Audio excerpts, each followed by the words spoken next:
Sekarang pertanyaannya, dimulai kosornya kapan itu Ustaz? Apakah niat nih mau pergi, apa di rumah udah mulai kosor, apa sampai di batas kota, atau di mana nih batasnya mulainya? Pertanyaan kedua nih, batas syaratnya itu kan ada dua versi yang saya baca di Ustaz nih. Ada yang 3 farsak, ada yang 4 barit nih. Ini yang mana yang benar nih Ustaz nih?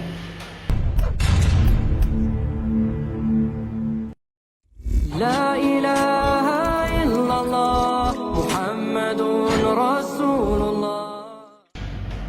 Assalamualaikum warahmatullahi wabarakatuh. Bismillahirrahmanirrahim. Walhamdulillah wassalatu wassalamu ala Rasulillah ala nabiyina Muhammadin wa ala alihi washabihi wa man wala ila yaumil qiyamah wa la hawla wa la quwwata illa billah. Ya ayyuhalladzina amanu taqullaha haqqa tuqatih wa la tamutunna illa wa antum muslimun. Alhamdulillah nahmaduhu wa nasta'inuhu wa nastaghfiruhu wa na'udzu billahi min shururi anfusina wa sayyiati a'malina may yahdihillahu fala mudilla lahu wa may yudlil fala hadiya lahu. Asyhadu an la ilaha illallah wa asyhadu anna Muhammadan abduhu wa rasuluhu. Rabbi shrah li sadri wa yassir li amri wa hlul 'uqdatam min lisani yafqahu. Alhamdulillahirabbil alamin rabbis samawati wal ardi wa kita semua segala puji bagi Allah penguasa langit dan bumi yang senantiasa memberikan kita nikmat iman, nikmat Islam, nikmat panjang umur, nikmat sehat walafiat, nikmat beribadah, nikmat talabul ilmi, nikmat memiliki saudara seiman, nikmat mendapatkan waktu yang potensial. Salah satu ini kita masih diberi kesempatan untuk kita pelajari kali ini. Salawat serta salam terutama kita aturkan kepada junjungan kita Sayyidina Nabiyina wa Rasulina Muhammad sallallahu alaihi wasallam beserta para sahabatnya sekalian dan umatnya hingga akhir zaman. Ya, semoga kita termasuk di dalamnya dan mendapatkan salam dari Allah. Amin. Ya, wa yakum, kita bertemu kembali di channel mengaji bekerja sama dengan Hada Ilmu, membahas kitab Bulughul Maram karya Al-Hafiz Ibnu Hajar Asqalani, masih di bab zakat. Tamam, kajian kami masih dipandu oleh Ustaz Teguh. Alhamdulillah beliau telah hadir di antara kita, dan semoga beliau selalu diberi kesehatan, diberi kekuatan, diberi kemurahan rezeki, dan dimudahkan segala urusannya. Selanjutnya sama-sama kita simak kajian kita kali ini. Bila ada pertanyaan seperti biasa kita tuliskan di kolom komentar, dan insya Allah akan ditanyakan pada kesempatan dan waktu dan tempat. Semoga berguna bagi ikhwan fillah selaku talibul ilmi, wabil khusus al fakir dan teman-teman yang patah, untuk waktu dan tempat kepada gurunda wal yatafadhal maskur. Bismillahirrahmanirrahim. Assalamualaikum warahmatullahi wabarakatuh. Assalamualaikum warahmatullahi wabarakatuh.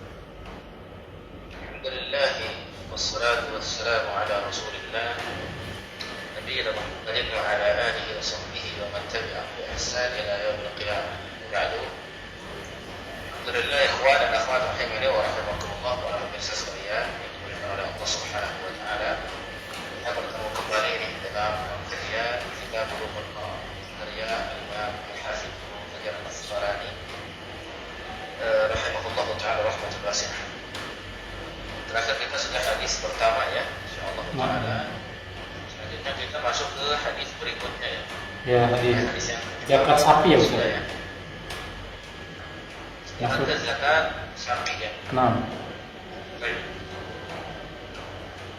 قال المؤلف رحمه الله تعالى وعن معاذ بن جبل رضي الله عنه أن النبي صلى الله عليه وسلم بعثه إلى اليمن. Dan dari Mu'adz bin Jabal radhiyallahu anhu, bahwasanya Nabi sallallahu alaihi wasallam mengutus beliau ke Yaman. Amarahu an ya'khudha min kulli 30 baqaratan tabi'an aw tabi'atan. Kemudian beliau memerintahkan mengambil zakat dari setiap 30 ekor sapi. Itu zakatnya seekor anak sapi tadi, jantan atau betina. Ya. Kemudian selanjutnya wa min kulli 40 musinnatan. Dan setiap kali 40 ekor, maka itu satu musinnah. Ya, zakatnya satu musim. yakni seekor anak satu musim. Kemudian wa min kulli halimin dinaran wa allahu mu'amiriyan. Katakan di sana bahwasanya dari setiap orang yang sudah baligh, zakatnya diambil 1 dinar atau yang dinilai sebanding dengan itu. Ya, sebanding dengan itu. Nah, ini dari harga kain mu'afiri yaitu kain mu'afiri. Rawal khamsah diterangkan Imam yang 5. Wal lafdhu li Ahmad, dan lafadznya ada pada Imam Ahmad bin Hanbal rahimahullah. hassanahu at-Tirmidzi, telah menghasankannya Imam at-Tirmidzi. Wa asyara ila ikhtilaf fi waslihi, dan beliau mengisyaratkan pada perbedaan dalam masalah usul atau tidaknya, sampai atau tidaknya hadis ini. Wasahahahu Ibnu Hibban, telah disahihkan Ibnu Hibban wal Hakim dan juga Imam Hakim rahimahullah taala. Baik, kalau kita perhatikan dari segi hadisnya, di sini memang usulnya Ibnu Hibban sendiri sampai mensahihkan itu Al Hakim. Meskipun keduanya memang dipandang bahwasanya Ibnu Hibban Al Hakim termasuk yang mutasahih, mudah-mudahan dalam maksudnya akan tetapi dalam masalah persahihan di kitabnya tidak sahih Ibnu Hibban tetap tidak mutasahih. Artinya insyaallah taala hadis ini bisa dijadikan hujjah terkait dengan masalah zakat sapi. Bahwasanya setiap 30 ekor sapi itu zakatnya seekor anak sapi dari jantan atau yang betina, ya. Dan setiap 40 ekor zakatnya seekor anak sapi muslimah. Ya. Jadi itu berarti dari segi usianya sudah cukup. Ya. Dan dari setiap orang yang sudah baligh, zakatnya diambil 1 dinar, atau yang lainnya sebanding dengan itu dari harga kain asli. Ini terkait dengan zakat sapi yang seperti ini. Maksudnya gimana Ustaz? Sapi sama anak yang baru balik? Ini maksudnya anak sapi yang baru balik? Wa min kulli halim dinar. Halim di sini ya berkenaan dengan orang yang berzakatnya gitu. Oh, yang punyanya berarti yang punya sapi udah. Ya. Misalkan balik seperti itu, jadi ambil ya darinya seperti itu. Nah, Kalau misalkan yang punyanya orang yang sudah balik, di sini memang Oh. ada yang dipersyaratkan akan adanya buluh, yakni balik orang yang memilikinya. Ya. Yang memilikinya itu disifati balik, jadi memang sudah. Artinya dia dalam keadaan satu dia seorang muslim, kedua dia adil, gitu kan. Dan ketiga dia berakal. Ya. Ketiga dia berakal. Dan tentunya di sini kalau dia memiliki ternak sapi seperti itu, dia sesuai dengan nisabnya. Sampai 30 ekor, dia keluar satu tabib. Anak sapi tabib. Kalau 40 ekor berarti keluar berapa? Satu ekor sapi. Muslimah. Berarti kalau misalnya yang punyanya belum balik, belum bayar zakat dong Ustaz? Ya.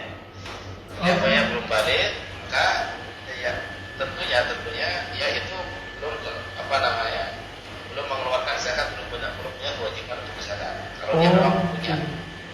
Tapi biasanya kalau anak kecil belum punya, biasanya belum punya peternakan. Biasanya walinya yang pegang. Kan kadang kalau di Arab itu umur yang kan umur 16 Ustaz, umur 9-10 tahun tuh udah gede banget Ustaz. Udah punya kumis loh. Ya betul. Ya. Karena sebenarnya begini, kalau misalkan kita perhatikan bahwasanya alim itu sebenarnya bukan ukur dari usia ya. Makanya kalimat alim itu dari ihtilam itu dia mimpi basah atau dia telah keluar mani, furujun mani, keluar mani. Jadi walaupun misalkan usianya masih 10 tahun, 11 tahun, kalau itu sudah terpulih dia sudah balik. Dan di masa sekarang kayaknya yang paling ini anak-anak lebih cepat. Lebih cepat betul, karena kondisi zaman ya mungkin ya. Iya. Kondisi zaman itu sekarang itu jauh lebih cepat lah seperti itu. Nah. Ya. Nah. Baik, maka di sini disebutkan oleh Sabhani. Dia mengutip perkataan Ibnu Hibban. Ya, khilaf bainal ulama anna sunnata fi zakat. Ya. Ala fi hadits Mu'adz annahu yasab al-mujma' alaihi. Tidak ada perbedaan pendapat di kalangan para ulama terkait dengan zakat al-baqar. Zakat al-baqar itu zakat sapi ya. Sesuai dengan hadis yang Mu'adz bin Jabal. Bahwasanya nisabnya ini mujma' alaihi. Nisabnya ini memang sudah dikonsensuskan dalam artian ijma'. Ini wa fihi dalalah, katanya padanya ada dalalah, yakni ada penunjukan ala annahu la yajibu, ya, bahwasanya dia tidak wajib. Karena ada dalalah. misalkan dia itu kurang dari maduna kalau misalkan dia kurang dari 30. Ya, kalau dia kurang dari 30 seperti ini. Wa fihi khilaf, di dalamnya ada perbedaan pendapat. Di Zuhri, ada pendapat Az-Zuhri yang mengatakan yajibu fi kulli khamsi syatin qiyasan al-ibil. Kalau Az-Zuhri punya pendapat setiap 5 sapi itu 1. Nah, 1 kambing katanya. Ini qiyas dengan ibil, yaitu dengan unta. Kan setiap 5 1 kambing. Ya, betul. Nah, pendapatnya Az-Zuhri, tapi pendapat tersebut itu dijawab oleh jumhur oleh mayoritas ulama.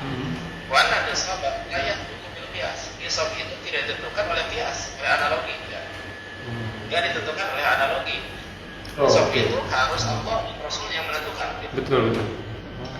Jadi tidak pakai qiyas, tidak pakai analogi. Maka pendapat daripada Az-Zuhri tersebut dilemahkan oleh para ulama, oleh jumhur ulama. Ya.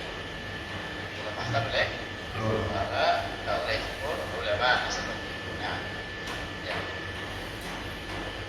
Baik. Di sini terkait dengan ini kulli halim dinar, setiap orang yang telah halim telah balik itu dinar 1 dinar, ay muhtalim, maksudnya orang yang telah dibebaskan.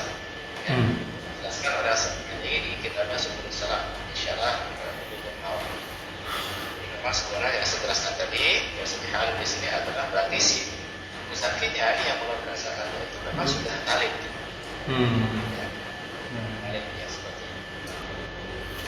Apa Ustaz, kalau 1 dinar itu berapa rupiah ya Ustaz? 1 dinar 4,25 gram. 4,25 gram emas. Oh, gitu. Soalnya itu kan di sini juga kan kalau zakat tuh kadang suka ada dinar sama dirham. Di UAE itu pakai mata uangnya dirham Ustaz. Kayaknya beda deh dirham di UAE sama dirham yang versi zakat ya. Iya.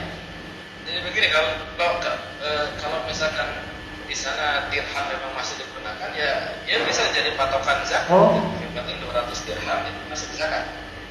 Kalau dia punya 200 dirham atau seseorang punya 200 dirham, maka itu patokannya zakat. Karena bukan ke berapa rupiahnya atau berapa ininya ya, tapi kembali kepada sampai di sorga. Kalau emas itu kan 85 gram emas ya. Ya. Kalau 20 dinar. Oh, 20 dinar. 20 dinar seperti itu. Nah, ini sekitar 85 gram emas. Kalau 1 gram emas itu misalkan 1 juta aja, misalkan berarti 85 juta kan misalnya. Itu dalam 1 tahun. Oke. Kalau dirham, dirham itu tergantung dia nilainya sama nggak dengan si dirhamnya itu sama nggak dengan dinar. Dalam artian bedanya jauh nggak. Kalau bedanya terlalu jomplang, maka baiknya ke dinar ya, baiknya ke emas. Konversinya ke emas. Konversinya ke emas. Ya, kalau misalkan dia ternyata tidak terlalu jauh antara dirham dengan dinarnya, maksudnya nilai tukarnya nggak terlalu jauh. Kalau yang seperti itu, maka boleh pakai dirham juga. Itu dengan 200 dirham, setara dengan 5 gram 595 gram perak. 595 gram perak.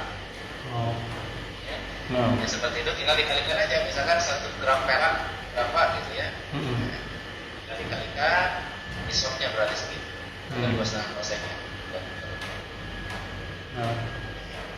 Ini kalau 1 dinar lumayan sekarang. Kalau 1 juta aja 1 gramnya ya di Indonesia misalkan. Udah hampir 2 juta Ustaz, 1 gram emas. 1,9. 2 juta ya. Hampir 2 juta sekarang. Berarti ini 1 dinar bisa 8 juta Pak. 8 juta 250. Wow. Ya kan? Berarti 1 dinar bisa 8 juta. Karena apa? Karena 1 dinar itu 4,25 gram emas. Bisa. Berarti kalau 4,25 kalikan 2 juta, berarti berapa itu? 9 juta ada? Ya hampir. Segituan ya, 9 juta, 10 juta lah kita ya. Iya. Segituan. Oke. Berarti kali 20 tuh 9 juta atau 10 juta kali 20, 200 juta. 2 juta. Ya. Nah, berarti 200 juta baru keluar zakat 2,5%. Kalau emas. Iya. Boleh juga. Lanjut? Ustaz, ternak itu cuma di 3 aja ya Ustaz ya? Unta, kambing atau domba sama sapi ya. Kalau ternak yang lain nggak ada hitungannya gitu, kayak kuda gitu. Baik. Baik. Terkait dengan bahimatul an'am, ini memang disepakati oleh para ulama dan memang ditujukan di hadis-hadis semua ini, yaitu unta, sapi, kemudian kambing seperti itu, ya, unta, sapi, kambing. Adapun yang lainnya ternak tidak, cuma tidak termasuk dalam bahimatul an'am yang diatur di dalamnya ada zakat, gitu ya. Kayak ikan, ayam, apa seperti itu? Bebek gitu, burung. Ayam ini tidak masuk, ayam tidak masuk. Nggak pernah zakat berarti. Ya, sebagaimana juga dia tidak masuk di hewan penyembelihan, ya. Oh, Hewan penyembelihan maksudnya hewan intiah, hewan kurban gitu kan. Dia nggak masuk tuh. Walaupun ayam, walaupun ada sebagian ulama yang menyatakan ayam itu masuk hewan kurban, gitu. Tapi ulama itu lemahkan oleh para ulama karena bahimatul an'am yang disebutkan itu adalah ya hanya ini, hanya unta, kemudian hanya sapi yang setelah masalah berbau, kemudian selanjutnya adalah kambing. Ya. Ya, Oke. Ustaz, kita ke pertanyaan, kayaknya pertanyaan banyak nih Ustaz. Ini kemarin 2 minggu nih. Masih masuk ke safar kemarin Ustaz. Mulai dari mana nih, saya bingung. Terus sebentar ya Ustaz. Nah, kalau yang safar itu Ustaz, apakah sholat tarawih itu kita kerjakan juga kalau udah sampai? Kayak duha, tahajud, nafilah mutlak gitu, sholat wudhu, sholat awal, sholat khusyuk, sholat tahiyat masjid, itu waktu safar dikerjain juga Ustaz, kalau misalnya udah sampai gitu. Pertanyaan bagus. Kalau misalkan sudah sampai, maka silakan untuk melaksanakan tidak apa-apa. Ya kayak misalkan masjid itulah sekarang terikat dengan masjid. Iya. Dengan masjid boleh untuk masjid seperti itu. Ya, kemudian untuk sholat tahajudnya misalkan atau sholat sholat witir dan lain sebagainya. Kalau sudah sampai di tempat. Kalau misalkan untuk rawatib, maka tentunya di sini adalah pada dasarnya kalau masih dalam perjalanan hanya pembelian subuh. Subuh yang dilakukan. Yang lainnya kalau tidak. Misalkan sudah di tempat, sudah meskipun untuk beberapa hari gitu ya, maka silakan juga untuk dilakukan. Karena kondisinya sudah minat dalam artian sudah tidak dalam keadaan jalan lagi gitu ya. Tapi sudah tinggal beberapa hari lumayan. Sebentar. Saya jadi ingat ini Ustaz. Ada 2 kejadian yang dimana Rasulullah safar kan Ustaz ya. Kan setelah Rasulullah itu tanda kutip sebenarnya diusir dari Mekah, akhirnya pindah ke Madinah, jadi mukim di Madinah. Walaupun dalam keadaan merdeka, Rasulullah kan nggak balik lagi ke Mekah, kecuali 2 keadaannya Ustaz. Waktu mau Fatu Mekah sama apa ya, satu lagi saya lupa ya. Nah, waktu kejadian Fatu Mekah itu apakah Rasulullah kan udah sampai tuh, dia masih kosor juga apa enggak tuh Ustaz tuh? Baik, pada saat itu kondisinya Madinah itu sudah menjadi kampungnya beliau Sallallahu Alaihi Wasallam. Ya. Nah, Rasulullah SAW ketika melakukan Fatu Makkah, maka beliau ini masih kosor ya, maksudnya melaksanakan kosor, jamaah kosor. Nah, iya. Ya. Jadi beliau kosor karena pada waktu itu Makkah itu sudah tidak menjadi tempat tinggal beliau. Iya. Adalah Makkah itu sudah menjadi tempat safar beliau. Iya. Karena pada waktu itu beliau sudah terusir dari Makkah dan kemudian masuk ke Madinah dan tinggal di Madinah. Karena ketika masuk Makkah itu kan udah berapa tahun tinggal di Madinah tuh? Iya, betul. Berarti ya sebenarnya Makkah itu sudah menjadi tempat safar gitu, bukan tempat nazil lagi, bukan tempat tinggal lagi. Iya. Ya, walaupun itu kampung halamannya dulu. Betul. Sehingga Rasulullah SAW ya masih kosong. Berarti selama di Mekah, waktu Fatu Mekah, selama itu Rasulullah kosor sholatnya Ustaz. 19 harian kalau nggak salah ya Ustaz.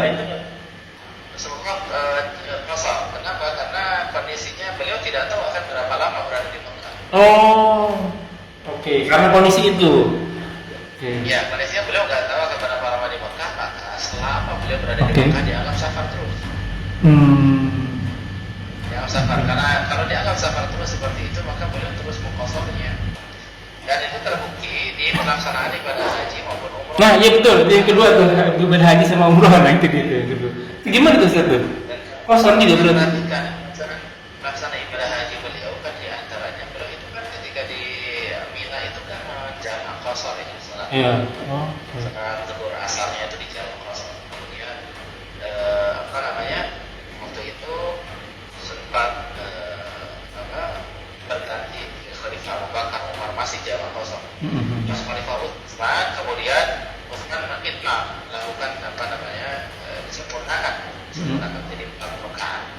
Pada waktu itu walau Utsman bin Affan sampai ditanyakan oleh Ibnu Mas'ud, ditanya itu gak pernah dilakukan Rasulullah. Iya. Oleh Abu Bakar dan Umar, Mas'ud protes gitu. Iya. Apa nggak dilakukan kosong? Nah, kemudian Utsman itu menjawab bahwasanya aku khawatir di belakang kita itu banyak orang-orang Arab baru. Yang aku khawatir kalau mereka menyangka sholat zuhur itu cuma atau asar itu cuma 2 rakaat. Karena mereka itu kurang akal ya. Oke. Jadi ada sebuah. Kemudian khawatir ketika mereka pulang ke negerinya seperti itu, ya mereka membawa ajaran bahwasanya sholat zuhur atau asar itu hanya 2 rakaat. Itu kekhawatiran Jadi bukan tidak mencontoh Nabi SAW. Cuma poinnya di sini adalah berarti Nabi SAW itu memang kalau safar pasti ada kosong. Itu sudah menjadi kebiasaan beliau semua sampai-sampai Ibnu Mas'ud protes pada Rasulullah. Kenapa? Rasulullah itu kan selalu kosor gitu. Meskipun dalam kondisi pelaksanaan haji sekalipun. Tapi Utsman menjawabnya seperti itu. Itu menunjukkan beberapa hal. Satu, memang Rasulullah setiap safar itu senantiasa sudah kosor. Kedua, berarti Makkah memang sudah bukan negerinya beliau. Betul. Karena beliau ketika haji dan umrah pun tetap mengkosor gitu dikarenakan itu lebih sama beliau. Nah, kalau untuk teman-teman yang haji sama umroh ini, Ustaz, kayak misalnya di sini nih, 2 minggu nih, biasanya kita nih umroh nih, Ustaz, udah ketakar istilahnya tuh. Wah, 2 minggu nih saya umroh nih. Itu kan berarti udah gimana tuh hitungan kosornya nih, Ustaz? Mungkin berarti berapa hari doang gitu. Karena sudah mengetahui akan lebih dari 4 hari. Iya. Safarnya seperti itu. Maka dia ketika sampai di sana, dia nazir di sana, maka tidak ada kosornya buat mereka. Oh gitu. Oh nggak ada batas 4 hari dulu di kosor, hari kelimanya baru sempurna. Enggak gitu ya Ustaz ya? Jadi sebenarnya kalau menurut pendapat jumhur pemahamannya mayoritas ulama, 4 hari itu sebenarnya adalah patokan kalau misalkan begini. Kalau kita melakukan sebuah perjalanan dan kita tahu akan kurang dari 4 hari, Ya. 4 hari begitu, maka kita selama perjalanan tersebut boleh untuk kosor. Maka kita tahu itu kurang dari 4 hari. Kalau kita ini pendapat jumhur mayoritas ulama ya. Kalau kita itu tahu akan perjalanan safar tersebut lebih dari 4 hari, gitu kan? Dan tahunnya akan lebih dari maka itu tidak Dihitung safar. tidak dikosor, tidak dikosor kecuali yang 4 hari saja. Dikosor kecuali yang 4 hari saja. Dan juga ketika perjalanannya saja. 4 hari kan yang perjalanannya itu dikosor. Oke.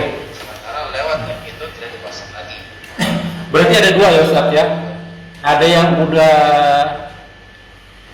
ketakar, nah ini bahasa Indonesia ya. Udah ketakar, wah ini udah kelihatan nih. Misalnya ke Jawa nih, ke Jawa seminggu, udah ketakar udah nih berarti nih. Berarti kalau udah begitu dia masuk ke daerah Jawanya, udah masuk ke tempatnya, nggak boleh kosor lagi ya. Udah sempurna gitu sholatnya Ustaz ya. Kecuali dalam perjalanan ya. Ya kalau ketakar apa namanya lebih dari 4 hari misalnya begitu. Iya betul. Berarti kalau misalnya kurang dari 4 hari tetap kosor ya berarti Ustaz ya.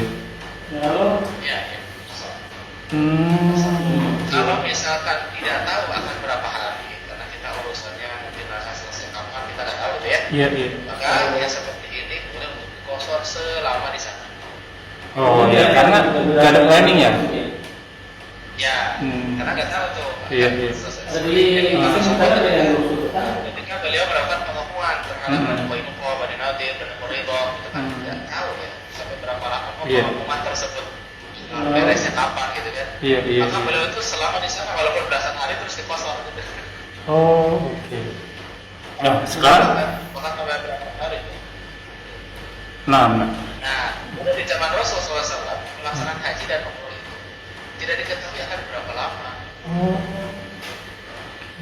Ya kan, karena nggak bisa diprediksi kan, karena nggak naik pesawat kayak kita yang kapan iya, iya. Schedule-nya. tiket sesuai Schedule-nya. tiket enggak kan. Hmm. Mereka berangkat apakah nanti mungkin di jalan nanti ada Kejadian. pulangannya langsung. Di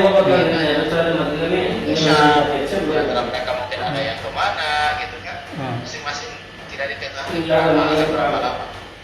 Karena pelaksanaan haji kan sebenarnya cuma tanggal segitu-gitu aja kan gitu. Jadi kalau kita perhatikan dari tanggal 8 sampai tanggal 12 saja. Gitu. Nah, sebentar Jadi Pak. hari haji kan tanggal cuma persoalannya adalah kita nggak tahu gitu. Atau Rasulullah dan para sahabat itu nggak tahu akan berapa lama ya misalnya. Iya, iya, iya. Nah, sekarang pertanyaannya dimulai kosornya kapan itu, Ustaz? Apakah niat nih mau pergi, apa di rumah udah mulai kosor, apa sampai di batas kota, atau di mana nih batasnya mulainya? Jadi pasar itu dimulai ketika muharramatul bunyan, ketika sudah mulai keluar dari batas desanya. Oh. Jadi kalau misalkan di desa itu ada gada-gada atau istilahnya perlakuran ya, maka mulai boleh kosor itu setelah melewati. Oh. Tidak ada kosor di masjid tempat kita tinggal. Oke. Oke, jadi setelah keluar dari tempat kita tinggal, kalau kita di perkampungan, maka keluar dari perkampungan kita, baru boleh tuh di pertengahan jalannya kosor. Oke. Nah, biasa jarak, jarak tempuh untuk sekali jalan itu, nah ujungnya itu adalah lebih dari 80 km. Oh, oke. Nah, ini jadi pertanyaan kedua nih. Batas syaratnya itu kan ada dua versi yang saya baca di Ustaz nih. Ada yang 3 farsak, ada yang 4 barit nih. Ini yang mana yang benar nih Ustaz nih? Jadi yang keempat itu adalah 4 farsak ya. Iya. Nah, itu 3 farsak atau 3 mil. ya sekitar. Jadi kalau diukur itu ya sekitar. Ya, Kan kalau misalnya 3 farsak tuh kalau saya lihat di 3 mil kurang lebih 4,5 sampai 5 km Ustaz. Kalau versi 3 mil ya. Tapi kalau versi bar itu tuh 4 bar itu bisa 20 kali 4 80 km. Nah, ini kan beda jauh nih. Yang satu 80, yang satu 5. Jadi begini, jadi hadis yang berkenaan tentang tiga farsakh seperti itu adalah beliau ketika mengkosor tujuan akhirnya. Nah, ini harus dipahami. Jadi kalau tujuan akhir itu 16 farsakh itu sekitar 16 farsak. Kalau itu ya tuh, itu kalau misalnya tujuan akhirnya kira-kira segitu ya. Wait, sebentar Ustaz. Bye. I'm recording your voice in your video. Sorry ya. Ya gimana Ustaz? Ya, jadi yang tetap 16 farsakh. 16 Kalau farsak. itu satu kali jalan tuh. Nah, adapun kita mengkosornya itu boleh kurang dari itu. Paling tidak sekitar tadi 10 km, berapa kilometer. Yang penting sudah keluar dari kampungnya. Batas kota. Oh, oke. Nah, boleh kosor boleh.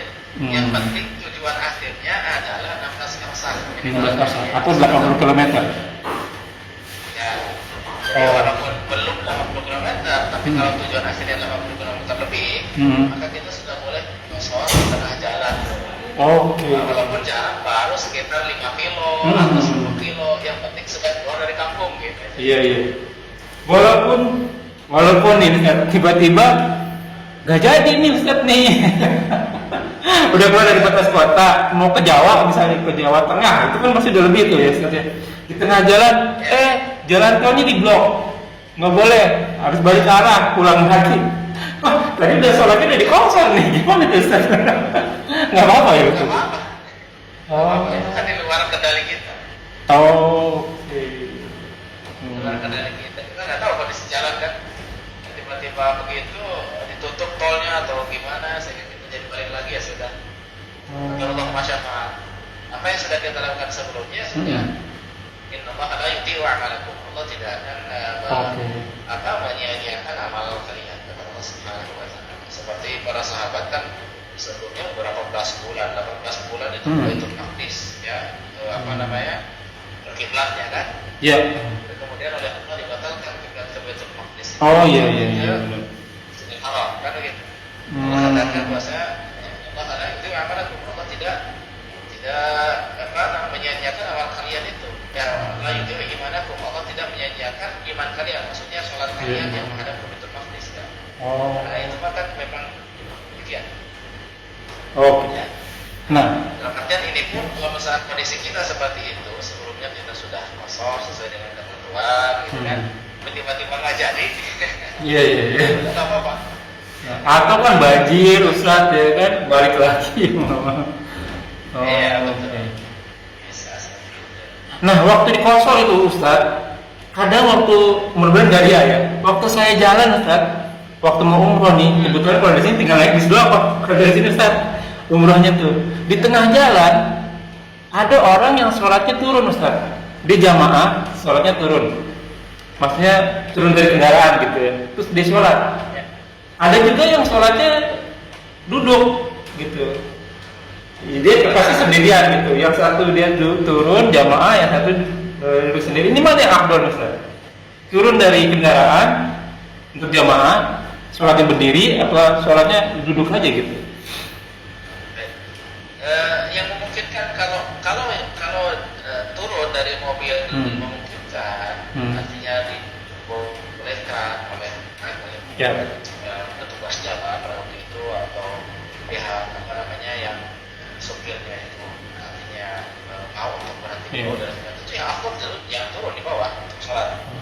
Karena itu jalan lebih memenuhi syarat ya. Diri baru kiblat, mana kiblat seperti itu. Nah, ya. Kecuali kalau misalkan tidak memungkinkan untuk turun di jalan, ya, dan juga tidak ada rest area, misalkan nggak rest area, misalkan nggak boleh turun di jalan karena peraturan negara misalkan nggak boleh menurunkan orang di tengah jalan atau bagaimana misalkan ya. Makanya seperti ini berarti di kendaraan nggak apa-apa karena kondisinya tidak memungkinkan. Tapi kalau masih memungkinkan untuk turun, maka ini diutamakan, diupayakan gitu. Ya, kalau misalkan bisa seperti itu. Ya. Kalau misalnya perhitungannya nih, wah saya kerja nih kalau seharian nih, saya jamaah takhir deh, luhur sama asar. Kejar nih saya asalnya nih jamaah akhir di rest area. Apa saya tunggu ke rest area atau lebih baik saya tetap sholat di awal waktu aja gitu Ustaz? Kan umur kita nggak ada yang tahu gitu. Mana yang afdal itu Ustaz? Ya. Baik. Kalau misalkan kita sedang berada di kendaraan, ya tidak memungkinkan kita untuk sholat tepat waktu lah. Kita berangkat itu sebelum zuhur misalkan ya. Kemudian di tengah perjalanan kan masuk zuhur nih misalkan. Kita nggak memungkinkan untuk turun dan dinyatakan juga kita tidak akan berhenti di rest area misalkan. Dan kita akan baru turun adalah ketika asar misalkan. Maka yang utama adalah menjamaknya ke asar, jamak takhir. Adapun kemudian kan umur kita tidak bisa untuk kita meninggal tengah perjalanan. Tapi kan kita sudah meniatkan. Niat itu udah jadi patokan ya. Niat kita sudah meniatkan akan melaksanakan sholatnya nanti di jamak takhir. Maka Allah Subhanahu wa taala itu ya likulli imri'in ma nawa kata Nabi SAW, untuk setiap yang meniatkan dia akan mendapatkan sesuai niatnya gitu. Ya. Demikian. Jadi jangankan untuk masalah sholat seperti itu, seseorang ketika akhir hayatnya dia mengatakan la ilaha, keburu meninggal. Belum ilallah. Iya. Kalau di hati tidak ada Tuhan berarti artinya di situ ya. Tidak ada Tuhan ya. Kalau dia Itu Kalau punya di hati. hatinya niatnya itu sudah sampai beres, sampai Iya. la ilaha illallah, tapi Iya. ucapan belum sempat, itu Iya. yang diambil Masya niatnya. Allah. Gitu. Allah. Diambil itu niatnya. Nah ini kelebihan untuk jamaah niat itu di sana. Ya. Makanya apa ya, harus diniatkan gitu Ustaz ya, biar dapat pahala duluan ya.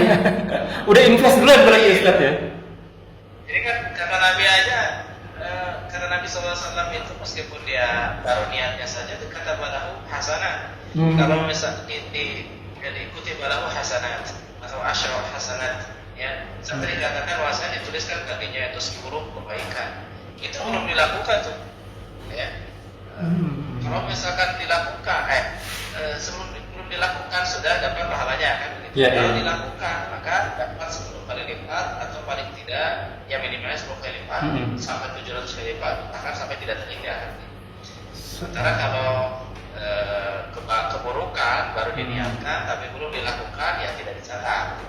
Sementara kalau kebaikan baru diniatkan itu sudah dicatat. Berarti mau sholat subuh ntar malam, mau sholat tahajud ntar malam, niatin dulu ya sebelum tidur ya Ustaz. Udah tulis tuh pahalanya. Tulis pahalanya, insyaallah. Kitanya sudah persiapan, udah berniat betul, udah kepada Allah, ya Allah bangunkan. Tapi ternyata nggak bangun juga, bangunnya pas subuh, itu sudah tercatat tuh. Ya. Berarti harus niat haji dari sekarang ya Ustaz. Betul. Udah dihitung kalau misalnya teman-teman nggak kesampaian. Kayaknya itu saya ingetan Ustaz. Jadi waktu itu pernah ibu saya bilang, Rom, yuk kita haji yuk gitu ya. Ibu saya ada uangnya tuh dari uang tabungan. Cuman kan saya nggak punya uangnya ya. Saya juga mau, cuman masa saya nggak ada duitnya gitu ya. Sampai akhirnya ya Arham meninggal dunia tuh belum sempat saya bawa ibadah haji tuh Ustaz. Cuman niatnya dia udah sampai Ustaz loh ya. Ustaz ya. Iya, niatnya itu sudah dicatat tuh. Subhanahu wa ta'ala. Boleh jadi pahalanya sudah diberikan. Udah sempurna berarti Islamnya sempurna ya Ustaz. 5 ya. Ustaz satu lagi ya Ustaz. Misalkan Ya. boleh. Apa nih? Takutnya Ustaznya sibuk. Untuk setiap sholat jamaah itu apakah harus azan Ustaz? Maksudnya kloter kedua nih harus azan apa enggak sih Ustaz? Karena saya pernah baca di mana Rasulullah itu sholat subuhnya kesiangan. Lagi sahabat sholat subuhnya kesiangan. Waktu itu kalau masalah ceritanya tuh Bilal suruh jaga, Bilal mau jaga. Bilalnya ketiduran juga gitu. Bangun-bangun udah siang. Tapi walaupun udah siang, ini yang saya merinding. Rasulullah bilang sama Bilal azan. Nah kan baru kesiangan ya.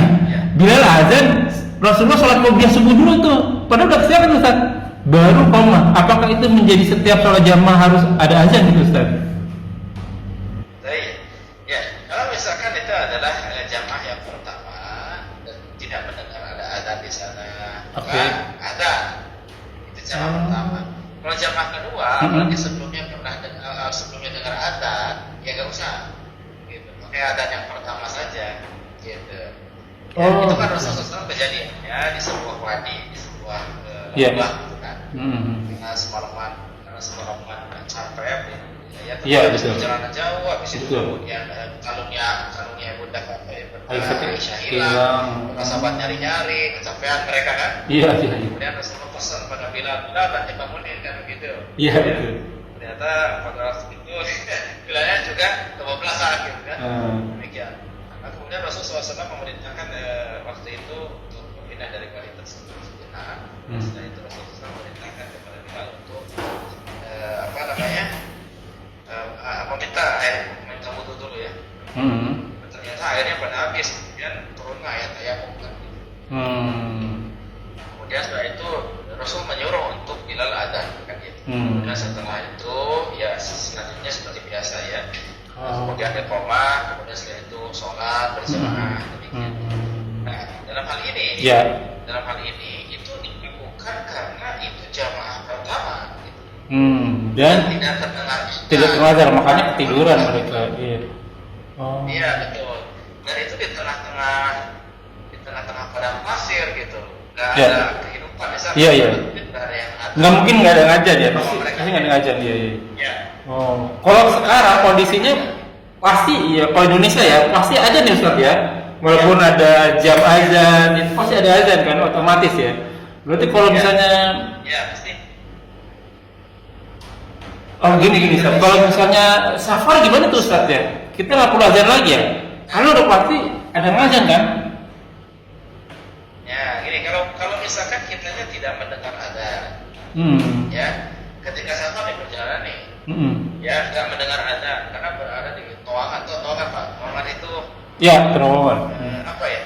Tempat kosong jauh dari pemukiman lah. Ya. Ya, di sana tidak terdengar azan, tapi masuk waktu sholat, kemudian kita beristirahat di sana, maka kita berjamaah sholat kan? Ya. Nah, kalau berjamaah sholat, maka dimulai dengan azan karena sudah masuk waktu. Jadi salah seorang azan, setelah itu baru kemudian qomah, kemudian dipimpin ada seorang imamnya. Sekali lagi kalau jauh dari perkampungan dan tidak Ya. berjalan, Berarti kalau rest area yang udah metropolitan gitu nggak mungkin nggak perlu lagi azan ya Ustaz ya? Kan pasti ada azan tuh di rest area ya. itu pasti ada yang ada di sana. Dan kemungkinan juga apa? Ya pasti kan kita kalau lewat perkampungan mah kalau sudah masuk waktunya suka dengar azan gitu. Iya. Aduh. Ya, seperti itu mah udah bisa azan lagi. Langsung saja. Nah, menarik ya. Sebenarnya sih masih banyak pertanyaan tadi kita sambung di lain waktu ya Ustaz ya. Syukur jazakallah. Siap. Ya ikhwan fillah jazakumullah wa iyyakum. Itu baru satu kasus aja udah banyak pertanyaan ya. Mudah-mudahan berguna bagi ikhwan fillah. Semoga apa yang kita bahas menjadi ladang amal buat kita. Semoga majelis ini diberkahi. Semoga apa yang kita kerjakan dan yang akan kita kerjakan diterima oleh Allah Subhanahu wa taala dan menjadi ladang amal kita di akhirat kelak. Wa qul haq rabbikum faman syaa'a falyu'min wa man syaa'a falyakfur. Semua yang benar datang dari Allah. Barang siapa yang beriman silakan beriman, barang siapa yang kafir silakan kafir. Tapi semua akan diminta tanggung jawabnya, semua ada expiry date-nya, ada masa berlakunya, kuluman alifan, semua akan binasa dan sabda Rasul kita umur umatku tidak jauh dari 60 sampai 70 tahun saja. Maka hisablah diri kita sebelum kita dihisab olehnya. Semoga segala kesalahan kita dimaafkan, diampuni dan diganti pahala yang melipat ganda dengan kemahamurahannya. Wallahu a'lam bishawab. Kita tutup dengan kafaratul majelis. Subhanaka wa bihamdika asyhadu an la ilaha illa anta astaghfiruka wa atubu ilaik. Wa akhiru da'wana walhamdulillahirabbil alamin wa billahi taufiq wal hidayah. Wassalamualaikum warahmatullahi wabarakatuh. Rabbana taqabbal minna innaka antas samiul alim. Syukran jazakallahu khairan Ustaz. Ya. Kita jumpa lagi minggu depan insyaallah Ustaz. Karena udah mulai balik minggu depan saya udah mulai balik Ustaz. Insyaallah ya. Oke. Iya, dalam perjalanan ke hari Jumat atau Sabtu gitu. Kalau masih bisa sempat kita calling-callingan kajian. Syukur jazakallahu khairan Ustaz. Assalamualaikum warahmatullahi wabarakatuh. Waalaikumsalam warahmatullahi wabarakatuh. Izin Ustaz. Assalamualaikum.